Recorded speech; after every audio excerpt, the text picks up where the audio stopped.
Aeons ago, brothers from outer space, under the spiritual guidance of the masters of wisdom, the creators of the universe, came to Earth and settled in the core of the planet.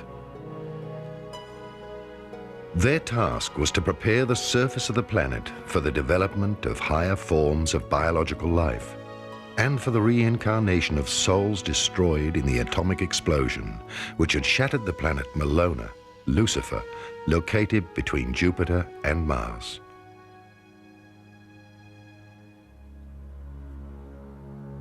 These higher supralight bodies, completed humans, knew the divine hierarchy's mysteries of creation. They were aware of the planet's inner logos, whose consciousness gave birth to unique soul groups, each able to incarnate at different times.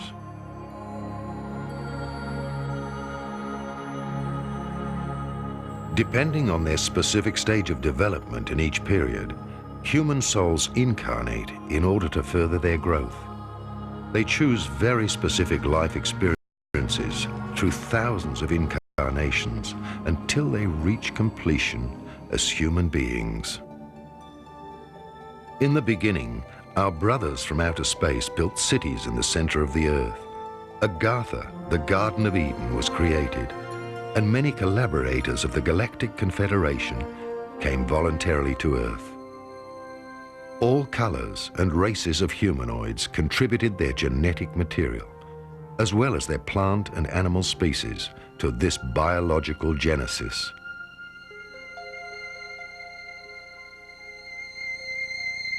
In the creation plan of the Cosmic Father, the Earth was considered a suitable living space planetarium, which would produce a universal humanoid able to overcome all polarities and a diversity of climatic zones.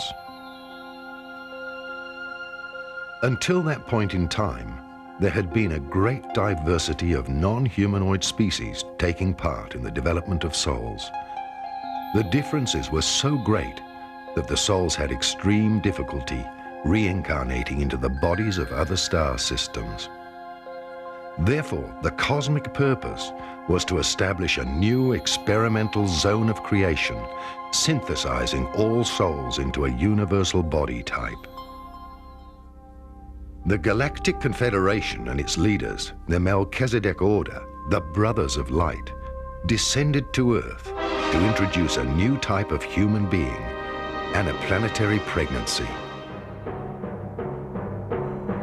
They created the human species in their own image and assisted in its genetic improvement. I'm a specialist in extraterrestrial visits that took place thousands of years ago. Our ancestors did not understand these visitors. They thought there were some gods. They did try to copy the technology of the heavenly creatures. Of course, not correctly, not the function of the technique. A Stone Age man who sees a car, for example, cannot reproduce a car, but he can draw it. He can carve it into rock. He can carve it into hide. All went well according to plan until the downfall of the angels. The reincarnating animal-like humans were improved through direct genetic intervention and in a short time span developed suitable bodies. The bodies of these creations became perfect in such a short time that souls from Melona, Lucifer, Venus and Mars, who in past times had already gone through cycles of incarnation and creation, were now able to reincarnate on Earth in order to attain completion.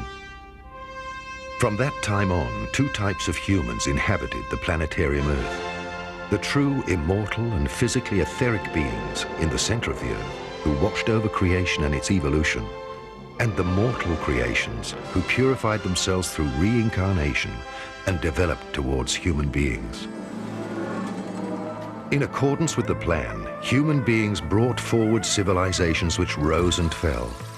Different soul groups gathered their experiences in these civilizations.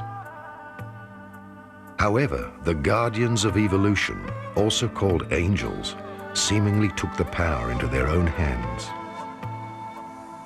They saw how beautiful their creations had become.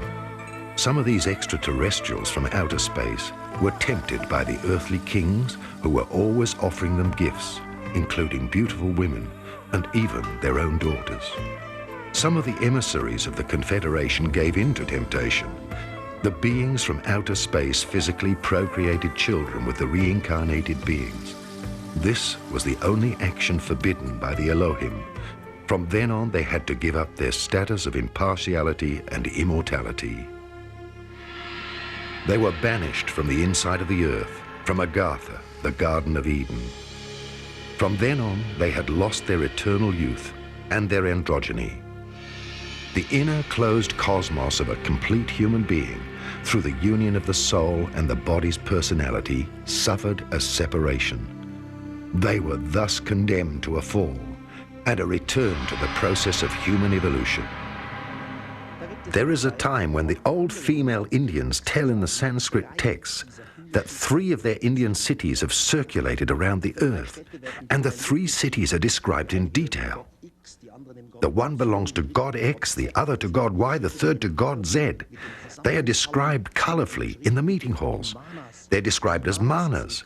These are little vehicles which have come down to earth from these heavenly cities, and often people were given a privilege. They were taken along by the so-called gods, the teachers, in the heavenly cities. And truly, the heavenly cities are described in all detail. But then an argument broke out between the gods. One was called Siva, not the Shiva. The Siva with a C-I. This Siva had, because some so-called evil spirits had settled in one of the heavenly cities, destroyed it, and he did it with a devastating beam. It is described how the city fell to the ground, fell into the Earth's atmosphere, and finally in rubble onto the Earth. And it looked as though splinters of a meteor had fallen to Earth. Initially, the fallen gods lived for a few thousand years, but after Atlantis, to mere hundreds of years. For example, Methuselah reached 960 years of age. Yet the demigods had one consolation. They had paranormal abilities far more advanced than those of ordinary mortals. Through their higher vibrating chakras and energy centers in the physical body, they were still able to make use of their 5 higher senses. They were clairvoyant, clairaudient, clear-feeling, clear-touching, and clear-smelling. Furthermore, they had the gift of magnetism, which they were able to use to heal people. Their knowledge of sophisticated technologies rested in their subconscious. Their extrasensory gifts made them the spiritual guides of the outer world. The prophets, high priests, and magicians of all times have been the souls of fallen gods. Yet all this was part of the Creator's plan, and these souls have made a voluntary sacrifice for the maturing humankind in order to provide it with a light on its path to becoming human and to the Godly Father. Once upon a time, there existed on earth a high culture whose people were filled with the Spirit and knew all the mysteries of creation. These secrets of creation were revealed to them because they lived in harmony with the laws. When human beings choose to live in wholeness and in harmony with the purpose of their spirit and soul, its development, its divinely inspired scientists had acquired the secrets of universal energy. At that time, scientists and divinely inspired masters worked together to draw harmonic technologies out of the spiritual reservoir of the universal Akashic records. For a long time, power and love were united. Human beings did not have an ego separate from the higher self. Humankind experienced a blossoming in all branches of science and in space exploration. Almost all illnesses were curable, and people often lived to a very old age. They had contact with other planets and with outer space human and spiritual beings. The human race living at that time possessed the universal understanding that the planet is a biological living being, and that the planet is a body and its people the cells of that body. People knew neither ownership nor egoism.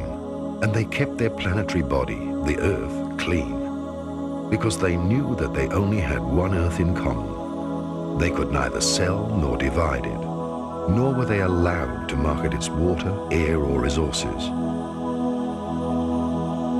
Everybody had everything they needed. There was no class distinction. There were neither rich nor poor people. They gave to each other and lived in abundance.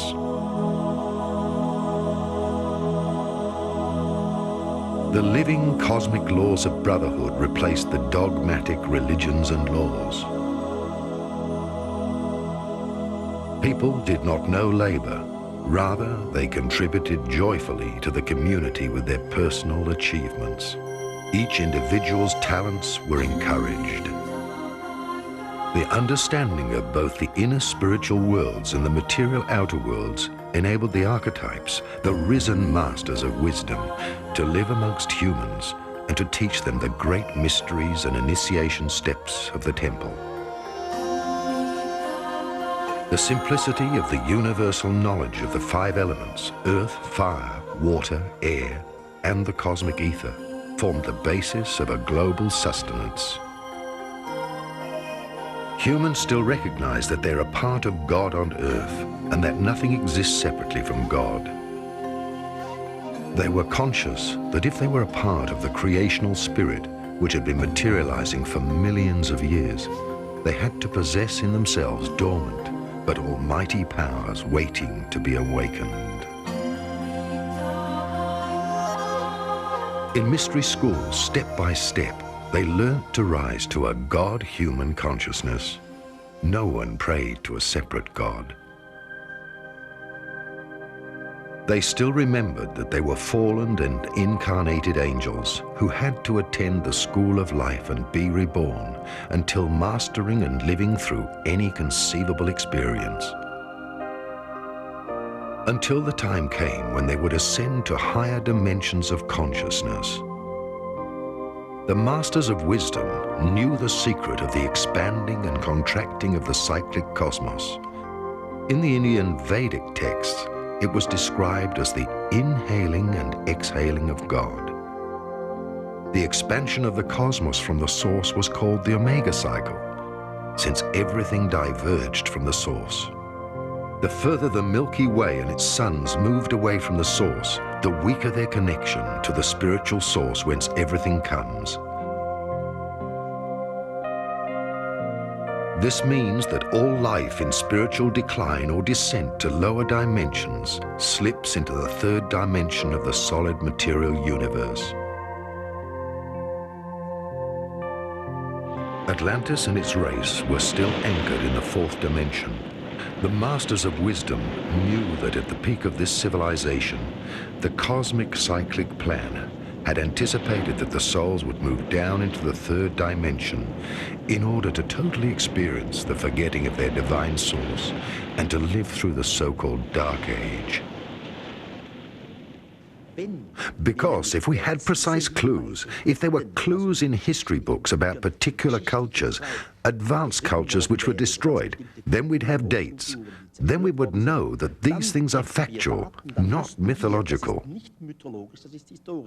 But because we only have mythological clues, we're a bit up in the air. For my part, I'm completely convinced that advanced cultures must have existed. I am convinced because throughout my travels, I filmed and photographed many incredible things on this earth. Amongst them places like Puma and Tuku. These are enormous plateaus which are prefabricated building sections, revealing a level of technology that could never have come from our developing technology. It must have come from a prior civilization, obviously more advanced than ours. Something like an advanced culture can be proved on the basis of photographic evidence, as well as the mythological material.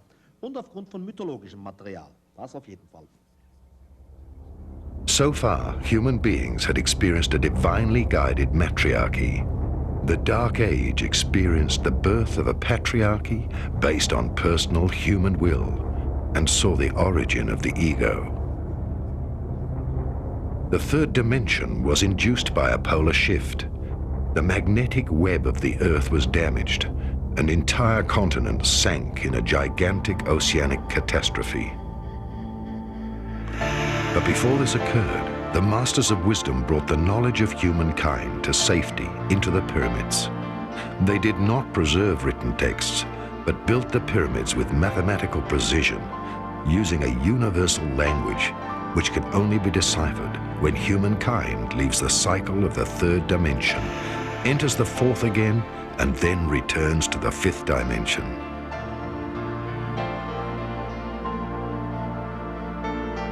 The Masters warned the chosen people of a great catastrophe and sent the pupils and the chosen people to safer lands in order to act as light bearers for humanity on its journey of forgetting.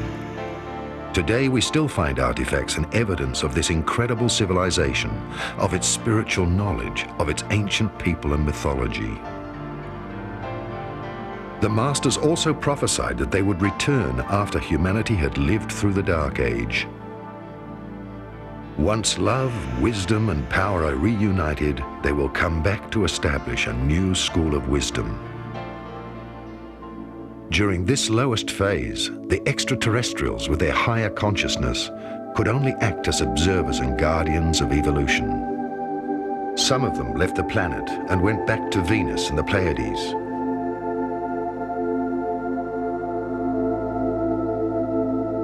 Another part withdrew into underground cities in the inner dimension of the hollow earth, known amongst other names as Shambhala, Eden, and Agharta. Through the polar shift, the outer layer of the earth was negatively polarized. Hence, the inner world of Agharta, meaning the Garden of Eden, was separated from the outer worlds. In a symbolic sense, the outer human being was driven from paradise. They used time, consciousness, and gravitational barriers to seal the entrance gates of the golden cities. I'm Wendell Stevens, Lieutenant Colonel, United States Air Force, retired, and I was delivering aircraft from the storage center in Tucson to South America, which afforded me an opportunity to carry out my own personal investigations of the UFO phenomena and possible connections with earlier civilizations down there. In the course of these deliveries and my investigations, I was led to a Professor Javier Cabrera, who lives at Ica, south of Lima, Peru, on the edge of the Nazca Plains, where we find the Nazca Lines.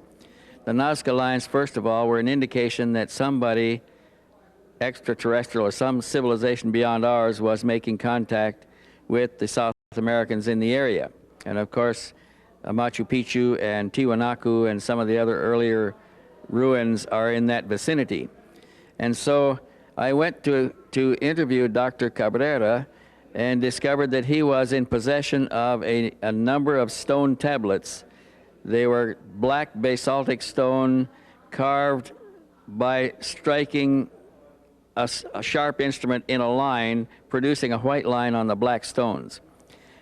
He had 11,000 of these stones, and these stones clearly showed that a civilization came from the stars, and the source was indicated in one of the round stones.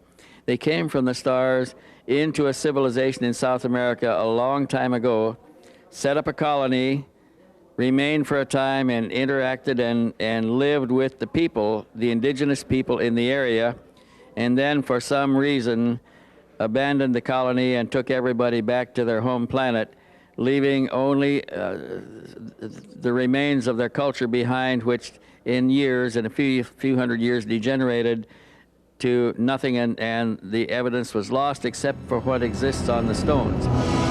The Brotherhood of Atlantis. At a time when Atlantis reached its peak, ambitious scientists were determined to draw the last secrets from nature. They directed their research into the control of the gravitational net, just as today's government's secret research projects are involved in the control of all material structure. They studied electrogravitation, the compression of matter through sound and light.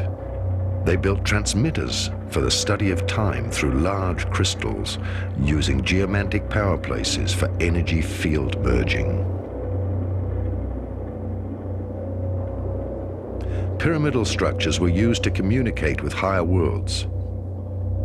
They used science to look for the original sound from which everything came.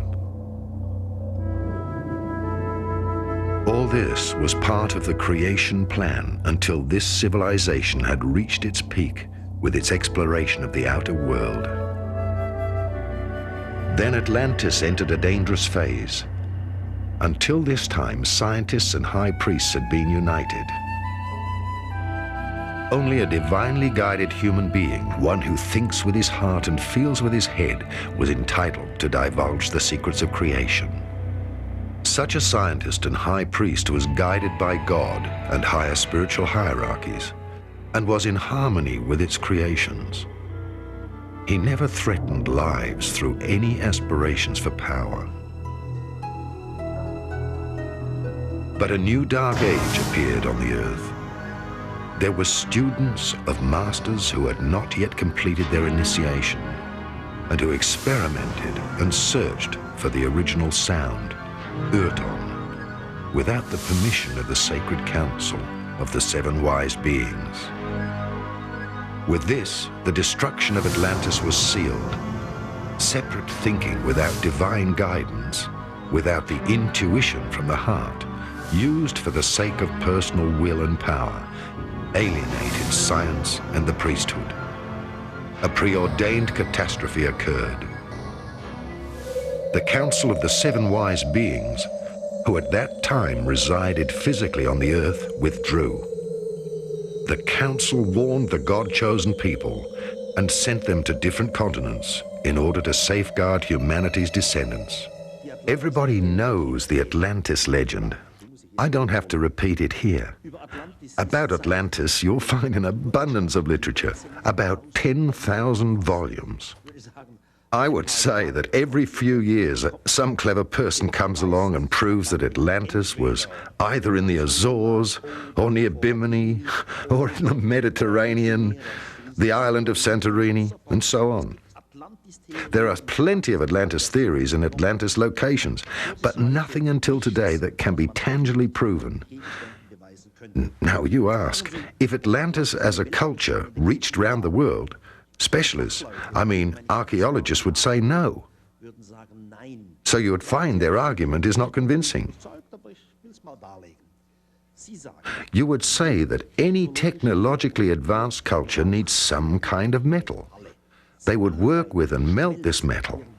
And if Atlantis had a worldwide reaching culture, then we should have found used or empty mines of some kind of minerals.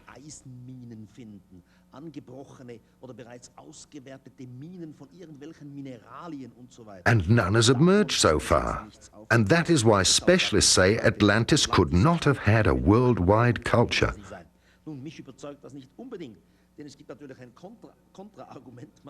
The more perfect a culture, the less it would need these kinds of minerals and raw materials as we have them today. One could even say a perfect culture would maybe destroy itself from the outside in a perfect manner, and nothing would be left behind. So we're still up in the air. I would say Atlantis. Yes, Atlantis did exist. Literally, you can prove it quite clearly, but objectively with a solid object in your hand, one is uncertain, unfortunately. After the catastrophe, nations were dispersed. Knowledge, languages, and traditions were divided. Everything progressed in polarity and division. The Dark Age also saw the beginning of the cycle of descent into an ever-increasing division of individuality and of separateness. For the first time, the Dark Brotherhood made its appearance. Until then, all knowledge had been common to all. There had been no knowledgeable elite, neither was the mass of people kept ignorant. There were no rulers, no people being ruled, and no governments or bureaucracies. Most spiritual guides of the outer world, along with the worldly leaders, fell under the influence of polarity. The now self-appointed leaders had their own city-states, and because of the knowledge they kept to themselves, they were worshipped more and more, and were paid duties. The Brotherhood of Atlantis ensured that knowledge was divided into two parts. On the one hand, the exoteric knowledge accessible to all. On the other hand, the esoteric secrets only accessible to the initiated members of the Brotherhood. The saying, "knowledge is power," dates from that time. When knowledge was withheld from the ordinary people, the spiritual decline yielded darkness. Power struggles and dissension arose among the leaders of the Brotherhood, who, afraid of losing their power, used science to develop weapons, because verbal agreement was no longer possible. At first, weapons were developed for defense and later used for aggression. Governments began to spy on each other, and the first secret service agencies were founded to forestall opponents. This tradition is alive today. The secret services not only serve government leaders, but also the powers of corruption. Thus, Atlantis, after many declining cycles, finally reached its downfall. At the peak of one of these quarrels for absolute power, the ultimate weapon, a gravitation bomb, was produced in order to destroy the cities of the now fighting elite priests. The Indian national epic, the Mahabharata, is widely known. It tells of wars. For example, in the 5th book of the Mahabharata, it tells of a god who was called Gurkha. And this Gurkha has thrown a single lightning bolt onto the threesome city. Then it was described in detail how the elephants stumbled around in circles, their skin hanging off them. They roared, people screamed, birds fell out of the sky, warriors tore off their armor and jumped into the water. It is clearly said that everything was surrounded by a deadly breeze, and even the unborn children in the womb died. And this is a case out of Indian mythology where definitely a bomb had been dropped, because all the symptoms have been described so precisely. Up to the Great Blow, several large cities ruled. One of them was Urd on the plain of the Taklamakan Desert between Tibet and China. Poseidon, the metropolis, now lie on the bottom of the ocean. The golden cities on the banks of Lake Titicaca, the Empire of Tula in the far north, as well as many other mysterious and lost cities, which we now know from our legends date from this time. Within 30,000 years, these cities waged destruction on each other until the final atomic war. At that time, the original sound, Urton, was created, and the gravitational web of the magnetic pole of the Earth was suddenly dislocated. A pole shift followed, the continental plates were torn apart, and floods washed most cities of this high civilization away. Da gibt es eine sehr, sehr brisante Geschichte, die eigentlich niemand kennt. There is a story that nobody really knows.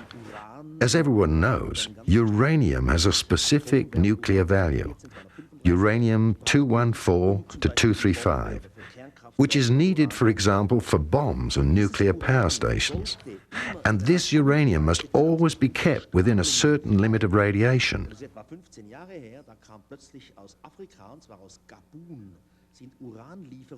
Now, it is 15 years ago that suddenly from Africa, a place in Katoon, uranium shipments arrived, which had much higher radiation and a totally different radiation level than what it should have had. As a result, many physicists under the leadership of the UNO went to Katoon, to this particular mine where the uranium came from. What did they find? It's hard to believe. A huge depot of obviously melted uranium elements. The UNO published 2 big books about it. Approximately 100 scientists are involved. They're arguing, how is it possible? In a natural way, the melting of the nucleus is impossible, but still it happened.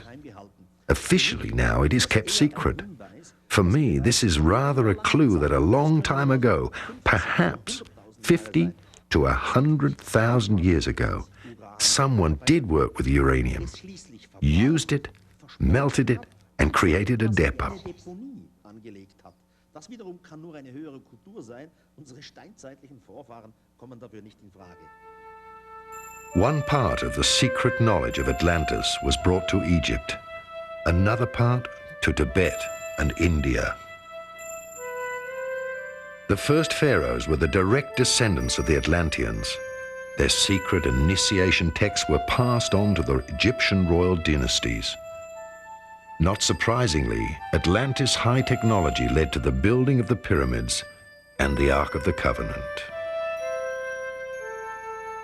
Part of the brotherhood of Atlantis and its traditions survived in Egypt. The Hermetic mystical knowledge directly emerged from this tradition.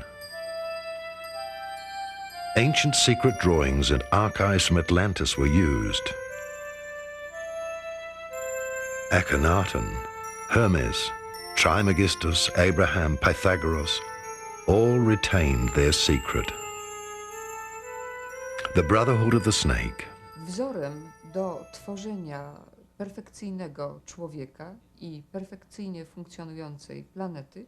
The symbols of the original pattern to create the ideal human and a perfectly functioning planet is represented by the sign of the Egyptian life key, the Ankhs. All forms of existence, as well as planets in space, arise with this pattern. The components of the pattern are represented by the colour chart. And what is the connection between the colour chart and the Ankh cross?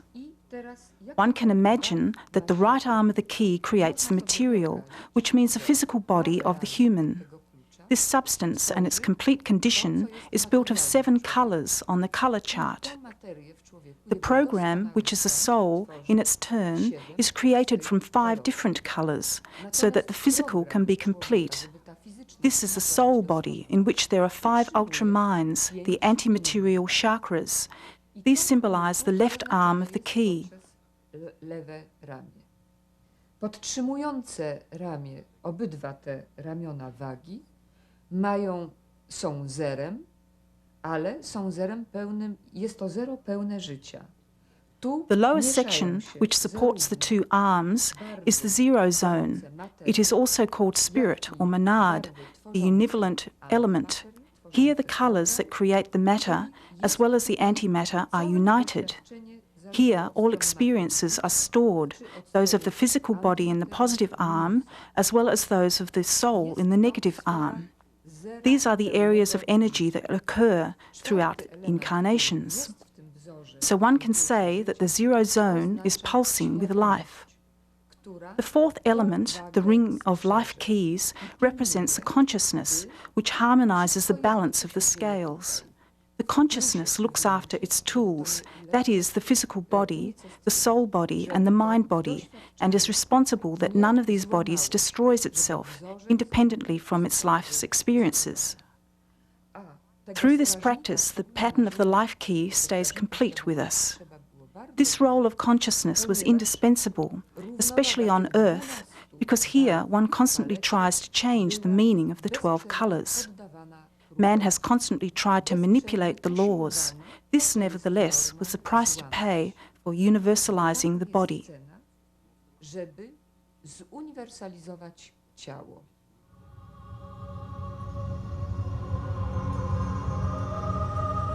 When the Earth descended into the 3rd dimension and the planetary logos, the soul of the Earth entered a new cycle of experience. Humans reached the zenith of their polarity consciousness.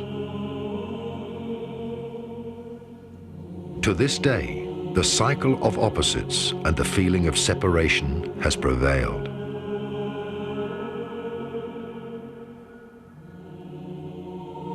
One could say that when Atlantis and its continent sank, the Earth left the 4th and 5th dimensions to enter the realm of the 3-dimensional material structure. With the fall in the third dimension, the remaining human race lost consciousness of the oneness of all things. Polarity awareness took over, and instead of harmony, more and more opposites entered the consciousness and the actions of human beings. Even the elite priesthood was affected, and they dogmatically defended their truths. Two major brotherhoods arose on Earth, both influenced by Shambhala and Agharta. Together they are called the Brotherhood of the Snake. Shambhala was the seat of the evocation of the Masters of Wisdom. Agharta was the seat of the invocation of the Masters of Wisdom. Together, they embodied the universal polarity of opposites. In the outer world, each brotherhood held the other one to be the Dark Brotherhood, the Black Magicians. The battle between the polarities of the brotherhoods took place over an incredibly long period and reached its peak in the Second World War. The two opposites, the Sun, Illuminati, and the Moon, Luminari, face each other and struggle for power. Yet neither of them can win. They can only overcome polarity. Humanity was influenced by these two contrasting areas of wisdom. All true governing bodies were visited by agents of these brotherhoods and were partly initiated in the evolution plan of humankind. In ancient times, the Brotherhood of the Serpent divided into the Brotherhood of the Yellow Dragon and the Brotherhood of the Red Dragon. Together, they formed the Brotherhood of the Snake. Both undertook the spiritual education of the human race, the Yellow Dragon in the east and the Red Dragon in the west. We can still find the Order of the Yellow Caps and the Order of the Red Caps and their monasteries, which date from that time, scattered throughout Tibet. The spiritual warriors of Shambhala and Agharta foretold that at the end of the cycle of declines, when the final prophecy of the spiritual battle on earth would be fulfilled, they would return to reveal the truth and herald the passing of the Dark Age into the Golden Age. The survivors of Atlantis were the chosen seeds of the fifth root race from which humanity originated. Over many thousands of years, the maturing humankind went into a deep and amazing state of consciousness. The extraterrestrial carriers of light gave the surviving Atlantean priests instructions to start the Brotherhood of the Serpent. The third unknown power to influence the brotherhoods was the eagle, symbolizing the Space Brotherhood. They inspired each brotherhood and their worldly kings to build empires. All wars were instrumental in introducing new historical eras and in creating the history of the human race. It was the old game when two parties fight, the third party and its agenda remain hidden. Thus, all world leaders were led by the third power in order to fulfill the world plan of creation. The light carriers from the Federation, also called the Guardians of God, introduced on Earth a secret education program in order to guide the worldly humans in their evolution plan towards completion. They are akin to what we call in the biblical tradition the archangelic, or in the Eastern tradition the avatars or maha-avatars, those who bring the divine science or the Dharma, the teachings of light. It is from these higher levels that we will see the fulfillment of what is prophesied in the Old and New Testament with the coming of Melchizedek, Lord Melchizedek, one who initiated Abraham, as we are told in the book of Genesis chapter 14, and one of which the Christ figure in the New Testament book of Hebrews was connected with. They are members of the higher angelic brotherhoods of light who will intervene and change the world from a material-based culture under the control and dictatorship of those who control the financial, the political, and scientific power to one of true spiritual liberation. I believe this will take place in the beginnings of the 21st century, and in the next 20 years we will see rapid change and disintegration of the old rights and privileges, the orders that we have thought about historically as the mystical orders and brotherhoods assigned with Archangel Michael, Gabriel, Raphael. In the East, the great avatars will be seen as part of the Great White Brotherhood, or those who have the Christ appearance, those who have the appearance of Adam, the first parent, symbolically of the human race, so that we know our identity, we know our cosmic origin, we know our cosmic future. We must avoid contact with these lower forms of manipulation, control, and power. At times, the Brotherhood sent messengers to Earth with secret missions. They sought out the spiritual heirs and the worldly leaders of the different epochs and gave them new instructions. The Count of Saint-Germain appeared across several centuries in Europe and finally disappeared during his journey through Asia. The decline of the human consciousness after Atlantis was part of God's deliberate plan in order to move the souls towards completion. Nothing could hinder it because the web of the planet's basic energy and its electromagnetic radiation increasingly distorted the consciousness of people. Whenever the time was right, they brought new consciousness impulses to the leaders of humankind. This happened through the messengers from the cities of the inside of the earth. Some came as incarnated masters, others as emissaries. Since the destruction of Atlantis, the Brotherhood of the Illuminati prevailed. It started as a sun supremacy with all its masculine attributes. All Western cultural circles carry the symbol of the snake, the pyramid, or the obelisk, which point to the masculine power of the cosmos. Churches and high-rise buildings in our civilization indicate the strength of the male omnipotence. The Sun Masters are the architects of all Western cultures and are now striving to reach prominence through the ruling of the global world order. They all serve Shambhala and work with the Red Dragon, the red-capped Tibetans who are the worldly representatives of Shambhala. The aim of the Brothers of Shambhala, together with their worldly leaders, the Illuminati, is to establish a global world government. The Brotherhood represents the earthbound powers, the Omegapole, the builders of matter. World politics and religions have the same objective. They obey some brotherhood or priesthood, using different means to obtain this single objective. Hence, since the battle in Atlantis, the Brothers of Shambhala have led the spiritual elite to build diverse world empires. Who are the Illuminati? That's one of the most interesting questions that one would never find answered in the academic textbooks. The information about it is missing from the public libraries.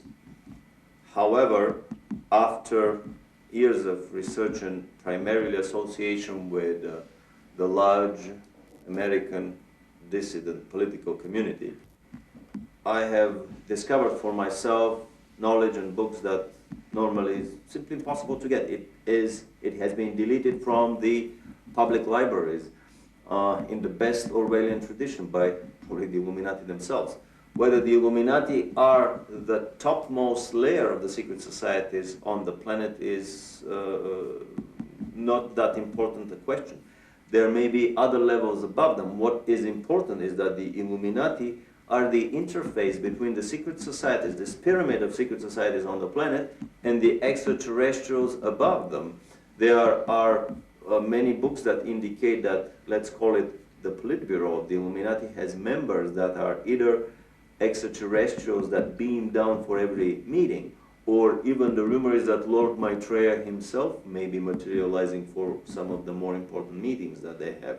So basically, the Illuminati are the quiet, underground, low-key interface between our secret terrestrial government and aliens above it. Aliens which themselves, who themselves are subcontracting for even higher levels of celestial management structures. What is the political program of the Illuminati? What is their political manifesto? Comrade Lucifer is known in the celestial nomenclature as the bright morning star. So anything that is associated with light, anything that has a light in its title, a book that talks a lot about life rather than about love, is probably inspired by the Luciferian, by the Illuminati presence on the planet. And basically the Illuminati are the secret political party that has to prepare the political, the philosophical, the religious, and the cultural groundwork for the establishment of, should we call it the second coming, the millennium? What happened to Agharta? The Moon Masters, the Luminari, the immortals who lived in Agharta represented the spirit-bound, the Alpha Pole. The Masters are the protectors of the spirit. They have whole physical etheric bodies and can materialize at any time. Head possibly for our spiritual and moral development, and that are very dangerous, that can explode any minute and basically bring the end of our civilization, as has happened for dozens of times on our same planet. Again, information coming to us from many extraterrestrial... 7 original energies which flow in the 7 chakras of the earth and in every living being, organic or inorganic, as the spirit in matter. As such, it manifests as the building plan of God for the world's eras. Agharta exists as the physical etheric city and conceals the opposite poles of the brotherhood. The Masters of the Moon are the cosmic feminine powers, the spiritual strength, the inner life force. During the dark age of the last 26,000 years, the 7 wise bodies from Atlantis, Kumaras, withdrew to Agharta. They formed the negative pole of the inner world and served the progressing outer humanity, serving as a lever. They now have completed their work in the inner world. They knew also that their deliverance was coming at the time of change of polarity, which would bring to an end the cycle of learning for humanity. What have we discovered in our research with numerous of my friends about the inner earth? That is, I have to admit, one of the craziest stories that I have been struggling with over the years. However, there is a consistent body of information and research that possibly a lot of these stories are true. As a physicist, I can only say that the physical reality that we live in is nothing more from a vibrational viewpoint than one of the many radio stations on the dial of a radio receiver, and basically we can tune out of this station and next to the next one, tune out of the next one, and into the third, into the fourth, into the fifth. So is physical reality around us. If we increase the frequencies or decrease them, we can tune out of this reality into another one. So it is quite possible that the hollow earth is an entirely valid story from the viewpoint of physics and science, if we're talking about a reality in a different dimension, dimension-wise or frequency-wise. The inheritance of Atlantis. Many thousands of years went by, entire civilizations grew, and the souls experienced what it is like to be human. The eagle and the brotherhood of the snake watched over the evolution process for thousands of years. The initiates were the keepers of knowledge and were bound to pass on knowledge only to the spiritually mature through initiation and ceremonies. Thus, many different brotherhoods emerged with the aim to promote the process of maturing of humanity. The Brotherhood's mission was to watch over knowledge until human beings themselves were able to draw knowledge from their own inner selves. Indeed, knowledge without experience is dangerous. Every human being had to grow to the present day in order to become the foundation of the human God. The complete human being is the spiritual law of God incarnated. Every era was the manifestation of a different virtue. In each culture, through the descended avatars, humanity was given a new virtue as a foundation for its human completion. The last avatar, Jesus of Nazareth, manifested unconditional love. The new and last avatar is an avatar group, a group of advanced souls who will all spread the same message on earth, the avatar of synthesis or of ascension.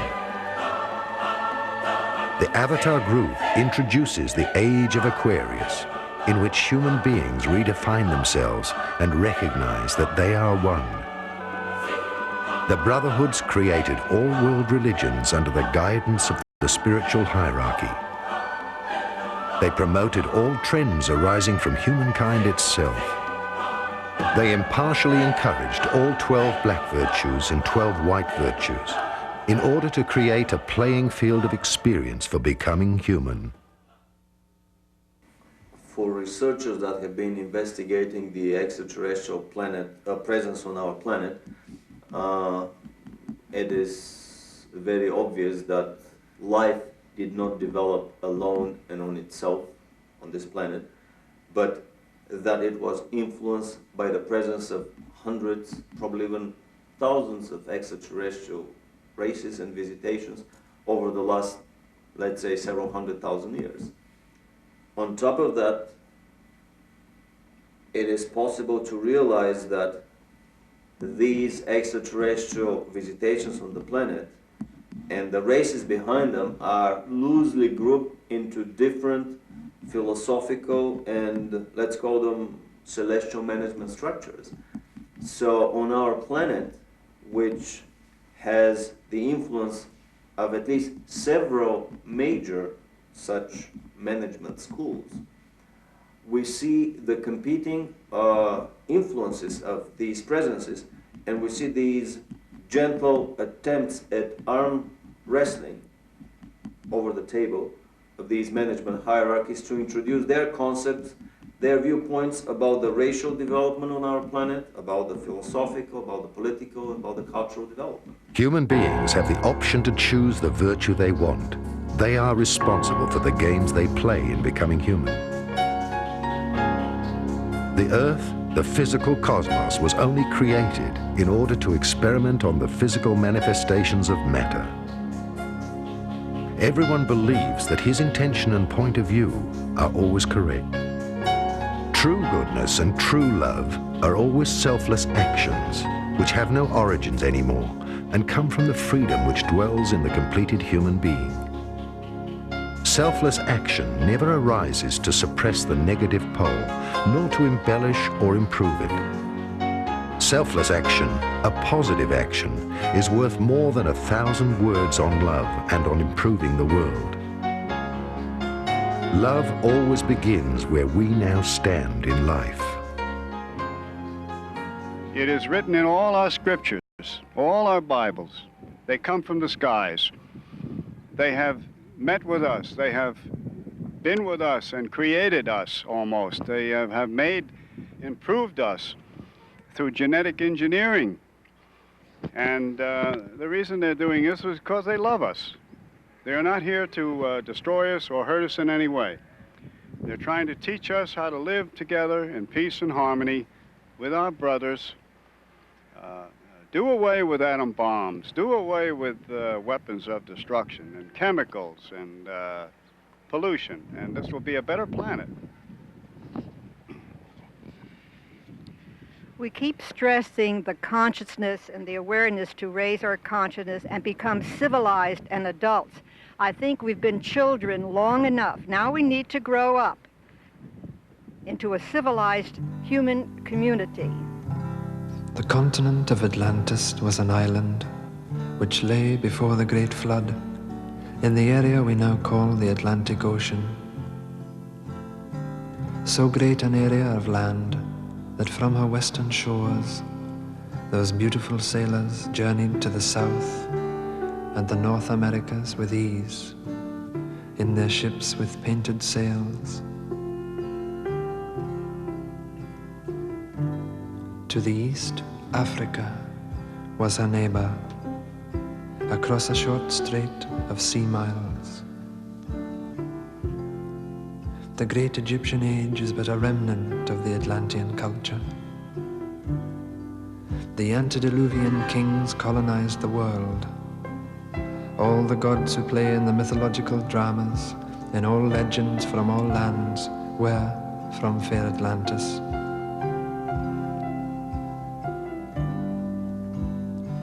Knowing her fate, Atlantis sent out ships to all corners of the earth.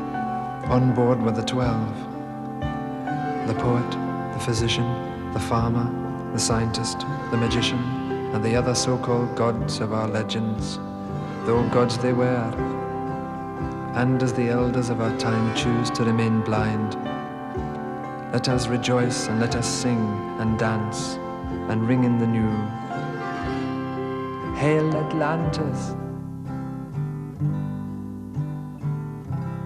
The continent of Atlantis was an island which lay before the great flood in the area we now call the Atlantic Ocean.